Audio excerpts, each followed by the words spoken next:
at the relentless pursuit, even by white women, to take away the women's right to choose. How does that make y'all feel?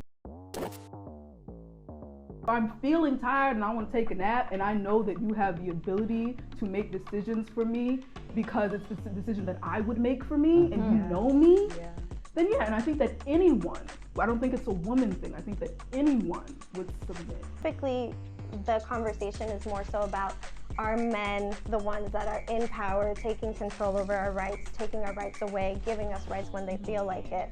The conversation around abortion, I think that, yes, Black and brown women are impacted. We were not the target here. The target is to make sure that white women continue to produce white babies.